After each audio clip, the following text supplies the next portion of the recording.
Nous nous retrouvons dans cette vidéo pour effectuer la correction du cas Mattel que vous aviez à faire. Vous aviez une seule question auquel il fallait répondre, c'était de faire le bilan de M. Duval. Nous allons regarder de plus près la correction. Donc, j'espère que vous vous êtes servi du modèle qui était proposé lors de l'énoncé. Et donc, si on reprend l'ensemble des informations, on va commencer par la colonne actifs. Donc, dans les actifs, on retrouvait bien évidemment le terrain, 30 490, bien évidemment. Les terrains, je vous rappelle, ne sont pas des biens amortissables, donc il n'y avait rien à calculer au niveau des amortissements et provisions. Donc, valeur brute égale valeur nette, 30 490. Au niveau du matériel, nous avions une valeur brute de 533 571 euros.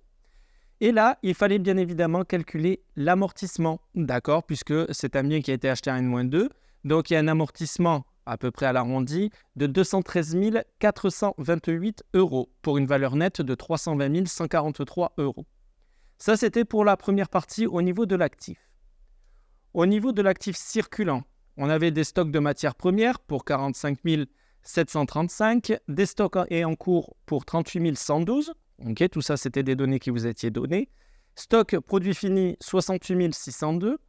Donc, ça fait un sous-total de stock de 152 449 euros. Et tout ça, vous deviez l'inscrire en valeur brute. Comme il n'y a pas d'amortissement ni de provision, vous deviez aussi l'inscrire en valeur nette. Okay. Et on avait des créances clients pour 215 969 euros. Pareil, pas d'amortissement et provision, donc vous pouvez l'écrire en valeur brute et en valeur nette.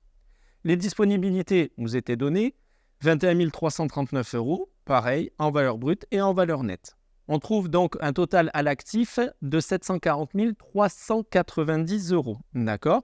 Bien évidemment, ce chiffre va être important puisque ça va nous permettre, et comme vous le savez bien, que l'actif égale au passif, de vérifier si le passif est bon aussi. Donc, pour le passif, nous avions des capitaux propres, d'accord, avec un capital social qui est de 381 122 euros, des réserves pour 39 636 euros, et un résultat, d'accord, d'exercice de 53 357 euros. Le total des capitaux propres est donc de 474 115 euros. Et ensuite, on avait quelques dettes à rentrer, puisqu'il y a un emprunt à moyen et à long terme de 218 000 euros. Et bien sûr, nous avions des dettes fournisseurs qui restent à 48 275 euros. Si on additionne tout ça, donc les 474 115 plus les 218 000 plus les 48 275, on trouve aussi 740 390 euros. L'actif est égal au passif, votre bilan est bon, vous avez réussi, félicitations à vous et nous nous retrouvons à la prochaine vidéo.